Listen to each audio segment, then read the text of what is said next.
Hello and welcome.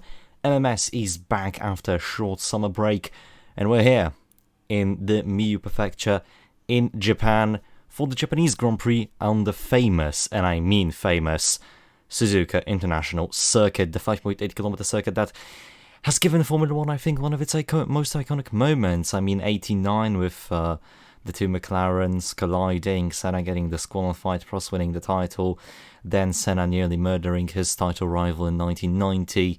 You know, it's always been an interesting venue. And yeah, we're also heading there this season. Sunny skies, no chance of rain, but still a lot, and I mean a lot of chances for rather big racing and big accidents, and a lot of question marks surrounding this race, obviously because of the championship fight. It's still wide open. The two Williams cars, the Ligier of David Granville and the two Benettons still trying to clinch the title for themselves. With only 4 rounds to go, anything can still happen, so we will see what will happen in this race. Before then, let's get down to the grid, presented to you by Max. And on pole position, we have Tobias Blumstein in the Williams. He has done a 147.107 to get the second pole position for himself this year, and also the second pole position for Williams. He is the only driver that has set a pole position for Williams so far. On second place, we have a surprise, being Nick Tander for Ferrari. He is really carrying that car, and is just about 500ths behind Blumstein. Then, starting third, we have Radko Bettis in the Williams. And down the rest of the grid, we have Granville, Falcon, Witt, Kalmar, Herhold, Van Leer, Sahin, Patrick, Kayo, Michael Macher, Comedy-Pur, Van Stettin, King, Katzenberg, Ukupnik, Riju, Faulkner, Material, Curtis, Keith, Mark Tander, Valjak, and Sam Nude rounds off the grid. The following cars did not qualify: Simone Ghilardini in the Larousse, Jay Agnes in the Pacific, and Josh Flynn in the Tyrrell, Henry J. Brown in the Footwork, Ali Wells in the Sauber, and Dylan Allison in the Pacific, all 4 of the last cars not having set any time due to mechanical failures. Yeah, this is a big point, especially for Sauber, who are fighting for a decent position in the Constructors' Championship. They now have lost Ellie Wells again for a race which should negatively impact them, which is never good. And I think the biggest talking point, well, 2 biggest talking points in this qualifying session: Nick Tander P2 for Ferrari, and Johannes Van Leer bottling it. I mean, I did not suspect Van Leer to just be 9th, but here we are. It's a crazy world we live in. I have to agree. Van Leer, he's fighting for the title, and he's just managed to just get into the top 10 in qualifying. I think that's not a good sign. Not a good sign at all. Yep. So for that, let's get down to the track. 17 laps ahead of us, 17 laps of hard fights. The lights are coming on now on board with Tobias Blumstein, the Maltese driver. Here we go. 5 red lights. And we're green in Japan. It's a very good stuff from Blumstein. Tander nearly stalls it on the grid. He's started outside of Bettis already. Let's see the run into turn 1. And oh, they collide. Oh no, that's Bettis off the circuit. That's with Tander also off the track. No big crashes though. Tander still tries to get back. He rejoins nearly into his teammate Kayo and Patrick having a bit of a touch. Tander now not making it easy for his teammates, still side by side with him, but Patrick gets through. Michael Maher and Comedy-Pur, another 2 teammates battling for position. Still side by side, the 2 MiG F1 drivers, but Michael Maher gets it on the outside. No, Comedy-Pur gets a better run on the inside and gets the move done. Up the field, Granville in second. That's finally done. Oh boy, what a first few corners. Patrick, Tander and Kayo still battling for position. Will Tander do something? No. Let's get a replay of that start. What happened there to Nick Tander? That was strange. I think Bettis tried to go around the inside, and he just turned into Tander, but Tander was not turning in yet. Yeah.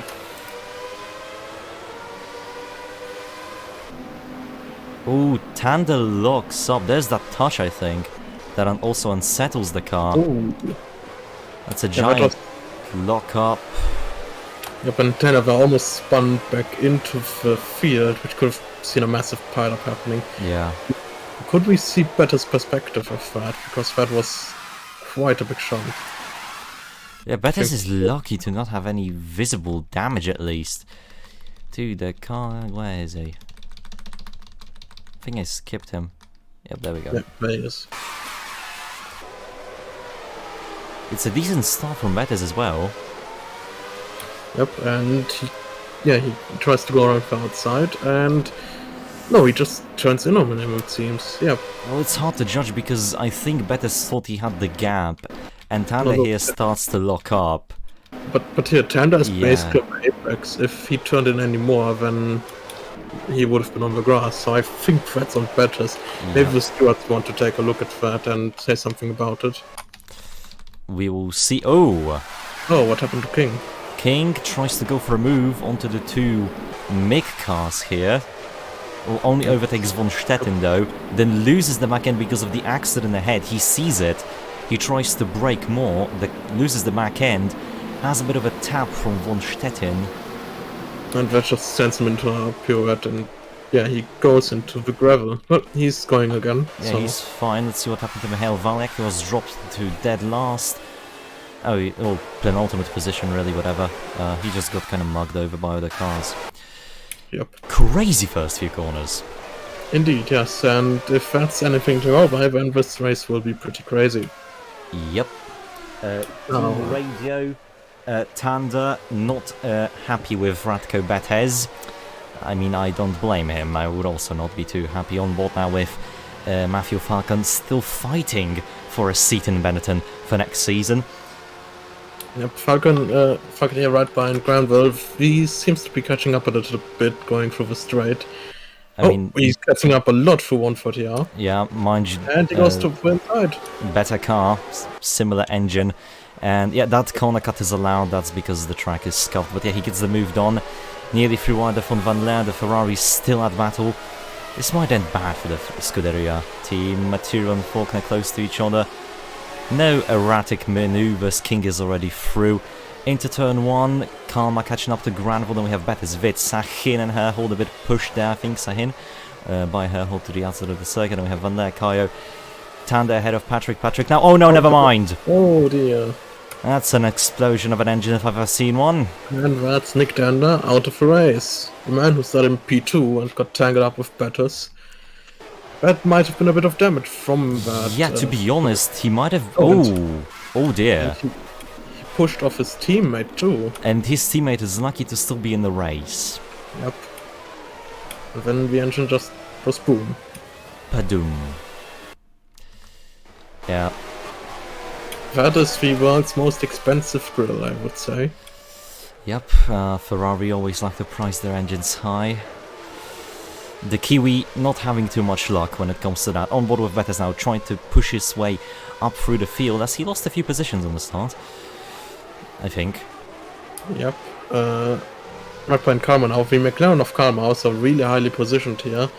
The McLaren team has really been struggling this season. It's a surprise that they're running this high, to be honest. Yeah, I mean, they can pull a few good results here and there, but it's never consistent.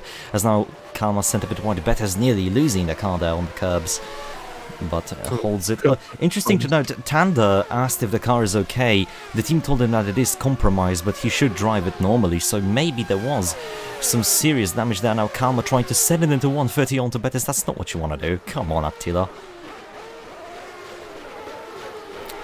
And Witt now also has catched up to Kalmar. This might be a freeway battle for 4th place, but we have to see. Van Leer finally gets hold of Herhold. Patrick and Comedy Paul now side by side. Von Stetten looking at these two. Probably wants to overtake, and now look at the run Michael Maher gets out of the final corner, but obviously because he's not in the slipstream, he's not gonna get as much power as he would like to. The German bus driver not having... Von Stetten losing the car twice there, that's a bit iffy. Yeah, Peugeot especially seems to be very unstable for that corner. Yeah, overall Peugeot has been unstable this whole season. Yep, there are rumors that Peugeot will actually merge with the Ligier team at the end of the season. Yeah. I mean... Yeah, go on.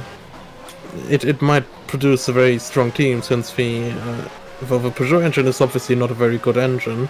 So we'll have to see whether or not it will actually bear fruit, if it actually happens. Yeah, I mean, Peugeot said that this season is a learning one for them. It's not the one where they will suddenly become gods. No manufacturer in Formula 1 has just entered the sport and dominated. Well, there might have been a few exceptions, but you know, the general rule is that your first seasons are to learn, then you start to push. Look at Mercedes in Formula 1, for example. Yep. The first few years were kind of bad, and then they became the most dominant team in Formula 1 history. Indeed, yes. So, and now Bettis done with instead of Granville. Granville goes for the allowed cut, but that's just not going to give him any speed, and Bettis is through. Yep, Bettis is through into P3 now, about 2.5 seconds behind Matthew Falcon, and Van Leer also slowly working his way through. But look at this, in the slipstream, look at that, Sahin is catching up, Sahin is going to try and send it onto Van Leer, and he goes off. Herhol and Kayo also pushing themselves to the limit. Von Stettin onto Comedy-Paul, the German freeway battle here. Michael Maher is off the circuit, a lot of cars, Regio as well, this is home Grand Prix. But no accidents, Valak nearly cuts material off. I'm sorry if I got cut off suddenly there, my Discord crashed. Yeah, it's fine. Nothing too big happened. The leaders separated, Blumschein, Falcon, and then Bethes. Currently the championship leader. If the race would to finish like this, he won't be a leader. Yep, then it would be Blumschein now taking the lead if it stays like this, but of course anything can happen. The pit stops could have a great effect on the race result today. Yep. So of course also crashes and everything, because of course we've already had a relatively large accident here, which thankfully didn't result in, well, a DNF. Well, it did result in Tanner's DNF, but yeah. Yep. Obviously, even if the race ended like this, Bethes would only lose 3 points to his teammate. David Granville reporting over some debris as the car does not feel the same. I mean, yeah, he's losing quite a lot of time now. Let's see, on board with Van Leer though, trying to attack the Hungarian driver ahead of him. Sends it to the inside of the McLaren. Very aggressive from Van Leer.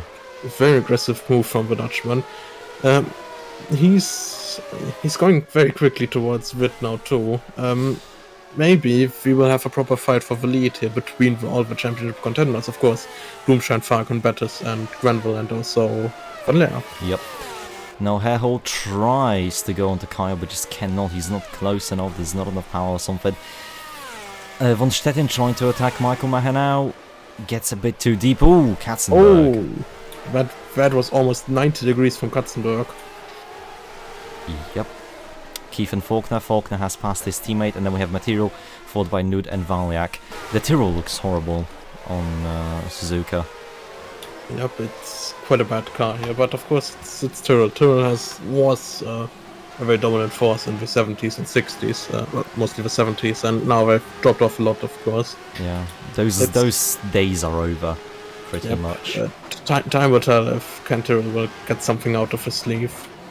Yeah, if they can even stay in Formula 1, as rumours say, they might be gone in a few years. Anyways, as you can see from Faulkner's onboard, I have updated the helmets. Yep. And very nice helmets these are. Faulkner is now still trying to catch up, well, it's trying to overtake John Keefe, is right behind him. The two Simtex, they're not fast cars, but I would say that they might be in contention to get better in the following seasons. This is as far as we have a first season in Formula 1. Yep. Yep. Kayo out to the inside of Sahin, side by side. Kayo probably will get the move. Yep. And Falcon and Granville. Oh wait, Sahin is coming in. Yeah, Falcon and Granville too. Yeah, pit stop in the open. And this means that the Williams cars and Van Leer seem to be trying to do a undercut. Because they're staying out. Overcut. Overcut, my bad, yeah. Here we go, 10.4, that's a good stop. Indeed, for Falcon, and he will by the looks of it, he will rejoin in clean air. No, he will not. Oh dear. Not quite, no. Oh no, he's fine. Valiak and Nud, not really in a battle, but Gravel will probably be held up by them. Sahin also in the pit lane. Blumschein is staying out, but Bettis is coming in. The slap same with Van Leer. Witt also staying out, same with Kayo. and Patrick, Komodipo as well, Curtis 2, Okupnik and Rigid 2. I mean, the back markers will probably go for longer runs apart from John Keefe. It just makes more sense, you know. They can pick up a few more positions for bragging rights and such. Well, not just bragging rights, because of course a better position, even outside of the points, would mean that they would be in front of any teams that don't have any points but finish worse than them. Yep. A very weird position for me currently in this race is early. I think obviously he spun out, but that Jordan car is rather good, especially on power circuits, so to see King struggle to move up the field is a bit concerning. Yeah, but it's a strange spot that King is finding himself in. But John, of course, being a really fast car, actually. It was in contention for a win at Adelaide until it was overtaken. And now Pettis and Van Leer and Kalmar and Harold in the pits. And, well, it's a typical Williams stop, ain't it? Yep. Another terrible stop for Williams' crew, for Bettis. Yeah, but he should be ahead of Van Leer. Need only time, but it seems that Bettis is still in the pits even. Oh, there he goes. Oh, wait, Michael Maher hasn't pit yet, same with Von Stettin. Yep. Wait, Kalmar has jumped Van Leer. Yep. Wait, Granville has jumped Bettis. That too, yes. It seems that everything is falling apart for Bettis right now. It's, Oh boy, Sahin has caught up to Van Leer. Yep. We'll have to see if the slipstream will help Zahin to get past Van Leer, but Van Leer, of course, in a much better car. Yeah, but on cold tyres, so maybe that warm tyre advantage will be used here by the Zauber driver, as now we go on board with Bethes.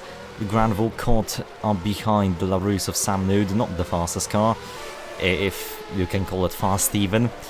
Falcon also stuck behind Material, the rest of the field is pitting pretty much. Bloomshine now, let's go. Championship contender. I think the overcut is not as beneficial as the teams might have wanted it, but I mean, Bloomshine is in such a safe position that, I mean, Witt might... No, wait, Witt is pitting. So all the other runners that are... I think Bloomshine should be able to come out with a very large gap.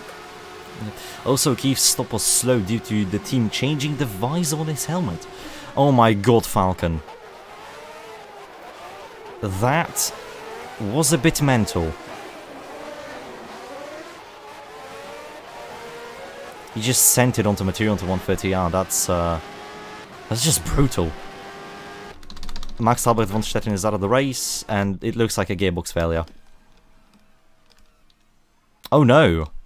Oh no, von Stettin just stopped on this. That's through the S's. What happened to the German driver?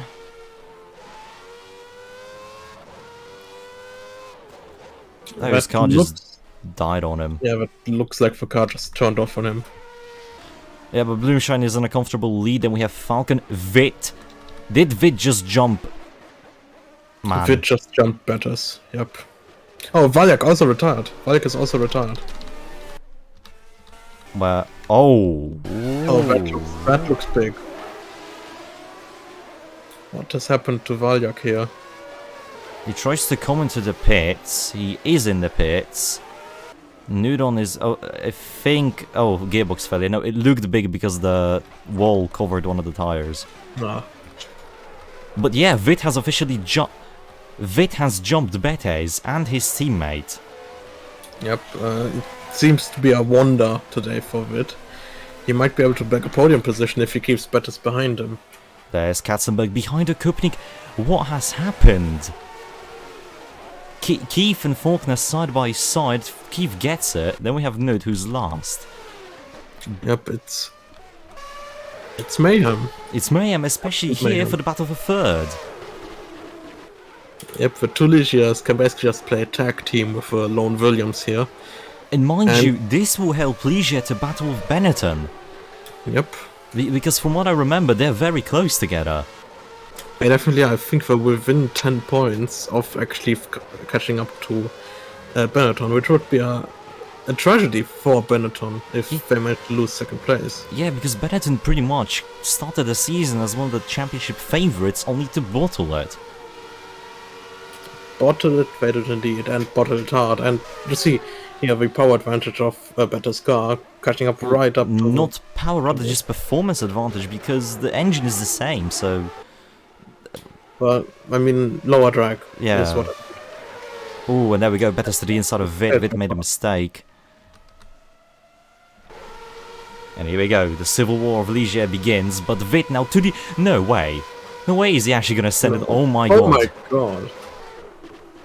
That Polish man is absolutely mad. I think that's going to make Bettis very angry. Yeah, I even I would understand that. Meanwhile, the MiG Civil War continues. Michael Maher and Comedy Paw still within range of each other.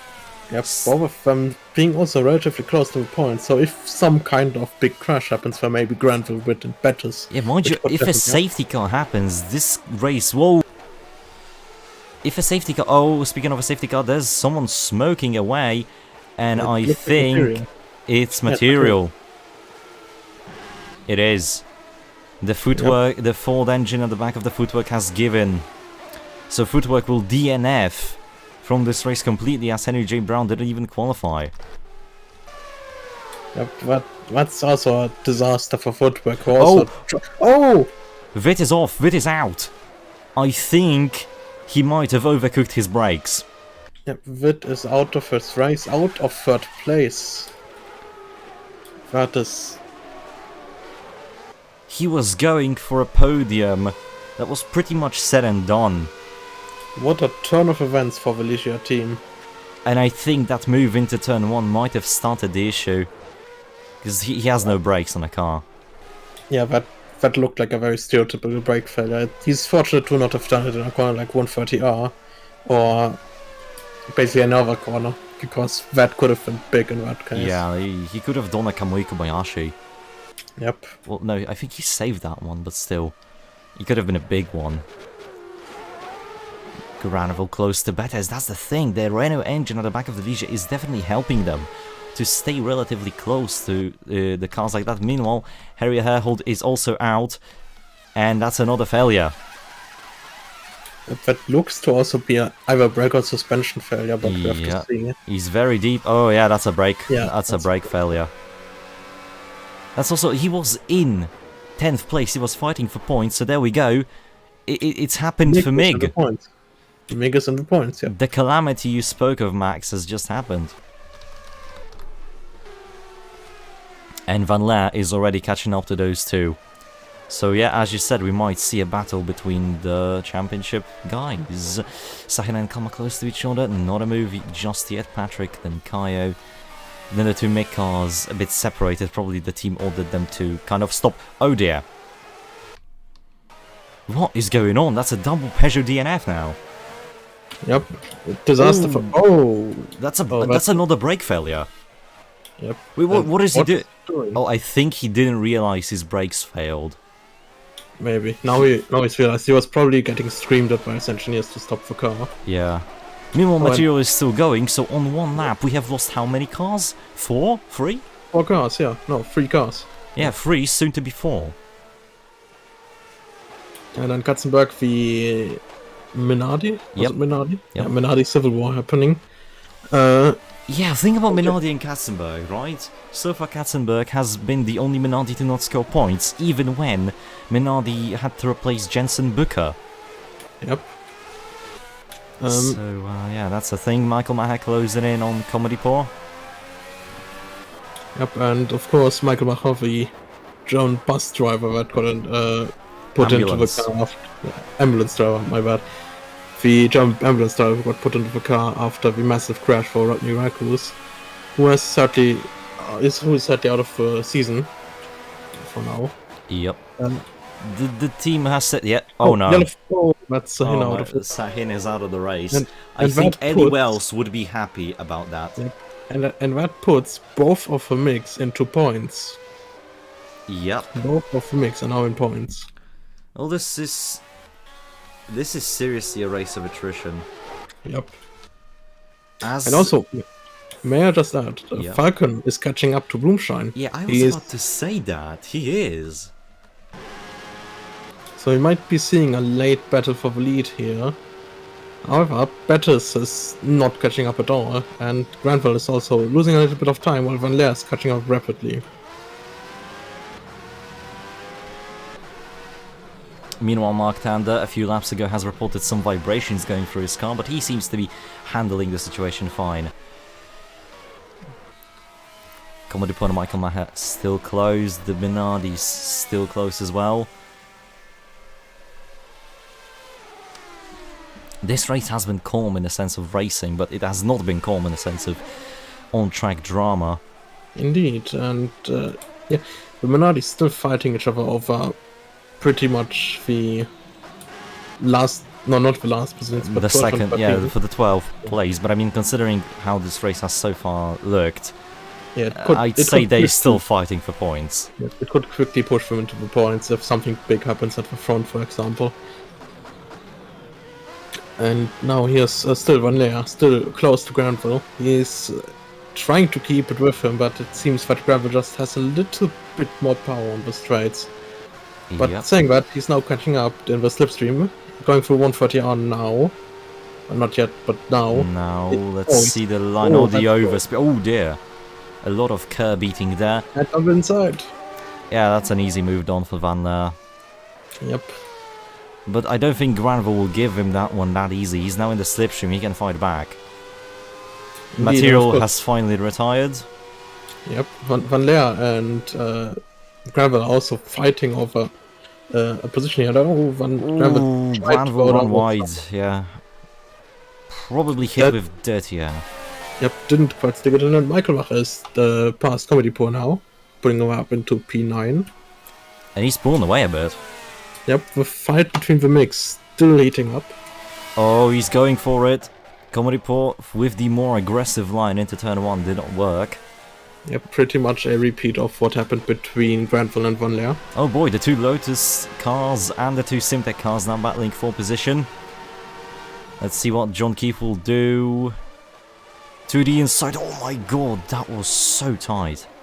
Yep, that was extremely close by the two of them, and we demonstrated their skill at driving side by side to not have collided in that extremely high speed corner. One wrong move that could have spelled disaster for them. Keith's still having troubles with the...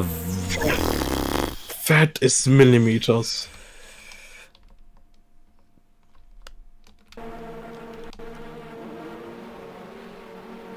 Wow. The two Russians really close together. But that was basically nothing between the two. But Kupnik is still there. But I don't think the Lotus cars likes being behind any other car than itself, so... I don't think there will be too much of a comeback from Kupnik here. Van Leer is coming in, so second pit window open. Yeah, Falcon pitting in as well, so Benetton... Wait, don't tell me they're doing Bahrain again. Well, if they are, then that would be a disaster for them, and probably a very welcome surprise for Granville and Bettis, who are obviously just trying to salvage points now. Boomshine having a very comfortable lead, but Bettis is also not catching up, so it might be that Boomshine has in the back, depending on how the pit stop now is going to go for Falcon, for Van Leer, and for Boomshine. So let's see now. Yep, we are with Falcon on the pit stop. Oh my god. That was a ridiculously fast pit stop from Falcon. That is a very good stop indeed. Van Leer behind as well. I don't think it will be that good considering they double stack, but let's see. Oh, it's even better. Even faster. Michael Maher in as well. This is ridiculous. Benetton has such a good pit stop crew. Yep, that makes you wonder who it is that always bottles the races for them. Maybe it's the drivers, wink wink. Now, Michael Macher seems to have also had a really fast stop. Kupnik just shot at his teammate off on the... Oh dear. Well, there's your big one. Yep, Kupnik is out of the race, reaching now without a front wing, is going to surely drop down as well. That was just uncalled for. Yeah, that could have been foreseen. They were fighting so hard with each other. That was... So here we go. Kupnik sends it. Regio leaves him the space by pretty much not steering into the corner. Yep. And right after that, Kupnik shifts down because he went too deep into the corner. He tried to overcorrect, and well, Regio just does not quite react to it. And that was so foreseeable. You could have seen that was going to happen between the two. They were fighting so closely for so long. One of them was going to lose. no! Oh. No, Sam Nude. Well, we're not getting a safety car just yet, but... so it would seem. Boomshine running very long now on his... Yeah, Betis is coming in. Granville is coming in. Patrick and Kayo are staying out. Yep. Oh! Oh, what's... Falcon's... No. Falcon got air. Well, as his surname would suggest, he is a bird. No, that was quite a bump. Might be a suspension issue for Falcon there. Yeah, he's really pushing the car to its limit, and I don't think that's a good idea. Yep, the suspension definitely not liking that. Okay, now Bettis is into the pits. Oh my, he's so aggressive on the curbs. Granville's also now into the pits. Kalmar. An even faster pit stop by Bettis. 7.4 seconds. I mean, mind you, they don't have to put so much fuel in anymore. I guess, but still, that was ridiculously fast by Bettis. I mean, by Pitcroft Bettis. And he's jumped. He's jumped Van Leer, which is good for him. Granville not gonna jump Van Leer though. Yep. So that's the Ligier dream pretty much done. Michael Mahado in a chance for some good points now, I'd say. Indeed. Mike Marie had also a very quick pit stop, it would seem. He's going to jump up into 12th place. Mind you, Tanda is coming in. Same with King. Yeah, King still and has to Comedy pit. Paul. Comedy Paul also still has to pit, so he might even get up into P8 or so. So here we go. Tobias Blumschein coming in this lap. Pretty much dominated this race, lights the flag. 24-second gap, and we have to say, even though Ben Patrick and Marcus Kayo are going to still come in, they are also in very fortunate positions here. Mm-hmm. Okay, now Blumschein into the pits. Let's see how the pit stop is going to go. And it's going to be... Jesus Christ. Under 7 seconds. I think Blumschein, if he doesn't have a failure or anything like that, it's going to be in the bag for him. I mean, if he somehow manages to lose that lead, I'm just lost for words. I mean, so far we've had over 10 cars retire, so I think anything can happen. Almost 10 cars, sorry. I mean, yeah. But now the field is a bit spread out, so that's also a fact that we have to count in. Yep. Betis now in comfortable third. Well, I say comfortable. It's not so comfy. Ben Patrick trying to make Ferrari look a bit better than they might have looked. Might jump Kalmar into turn 1, let's see. No. Oh. That did not look good. Dangerous. And now Cody poking and Tanda into the pits. Let's see if Mike Macher might be jumping them. Well, he's not jumping Comedy Paul, but he's jumped King, and he's in the points, so pretty much they retain the positions as they were when it comes to the mid cars. Yep. But he's close though. He's increasingly closer to Comedy Paul. Obviously, fresher tires, warmed up car.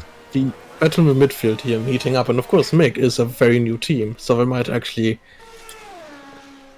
I think they might have greatness in them in this future, if they're already so good after just in just their first year. Patrick now close to come, but yeah, I have to agree.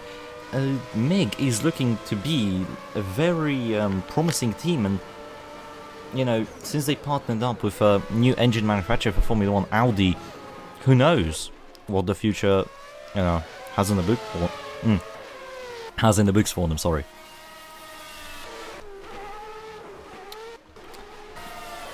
I mean, there were paddock rumors that Audi are interested to fully financially back the team. Audi, well, if Audi are to actually fully enter the sport, per se, as a constructor with the MiG team, that would be huge. Yeah. Now Patrick has managed to get past Attila Kalma, but the McLaren driver in the slipstream, he's probably going to send it into the turn 1. No, he doesn't. Staying behind. And he's lost a heap of time, and it's, yeah, no. It's not looking good for McLaren. They were strong a lot this season. They were, of course, in the past few years, they were really good. I'm talking about in 1993, 1992, and 1991, they were really good, but kind of dropped off since they got the Peugeot engine deal. Yep. I mean, there are rumors that they will 100%. Well, the McLaren's Ron Dennis, right, and the team bosses have stated that they are not going to be using Peugeot engines for 95, but what engines will they use hasn't been confirmed yet. So, you know, it's very much... I say it's likely that they might even go for an experimental engine again, like Audi, or go for some, you know, more stable ones, like Renault or Mercedes even. Also, we're on the final lap now.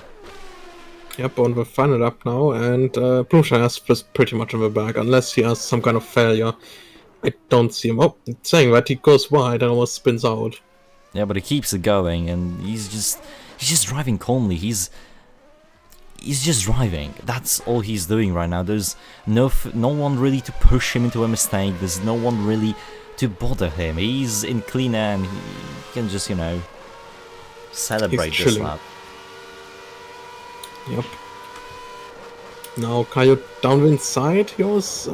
Yep. That was very aggressive and very close from the two McLarens. Well, it's certainly a better move than what happened between the Lotus cars. Yep, indeed. Now, Van Leer seems to be catching a bit up on Betters, looking at the timing, but I don't think there's enough time for them to catch up. Yeah, it would have to be a big failure. Meanwhile, Michael Maher and King are battling for the last point Spain position here. Yes? Yeah, go on. The Jordan, of course, is quite a good car, but maybe Michael Maher can keep him off to get a double points finish for Mick. When did we last have that? I don't know. Also, if King were to score points, it would be a good result for him, because he's been having kind of a woeful second half of the season. He's been DNFing all around, so a good point scoring position would be definitely good for the Norwegian. So I would say that the last time they double scored points... Meanwhile, Tobias Blumstein wins the Japanese Grand Prix, followed by Falcon and Betters in third, Van Leer in fourth. I don't think he will be quite happy with that result. Yep. Granville in fifth, followed by, well, who it will be? It seems that it will be Patrick, who will finish in sixth, followed by the two McLarens of Kayo and Kalmar. Comedy Port then in lonely position, but look at King. King thought of sending it into 130 on Michael Maher. It's not going to work. Michael Maher's on fuel. Let's see into the chicane.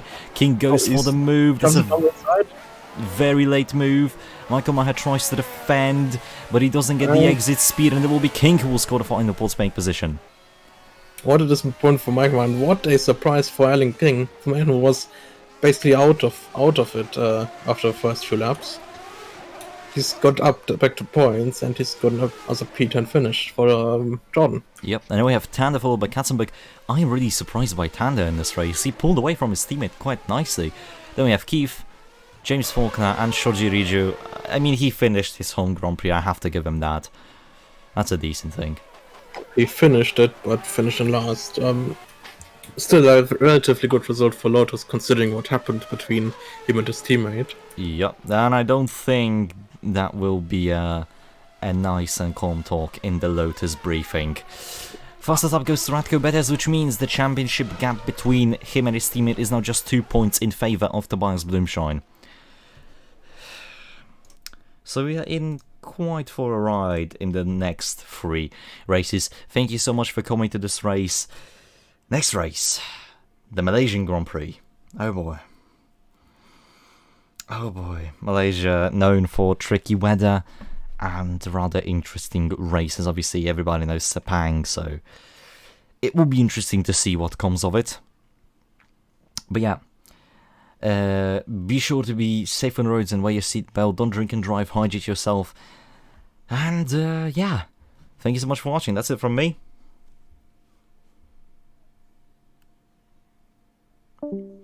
And goodbye. Yep.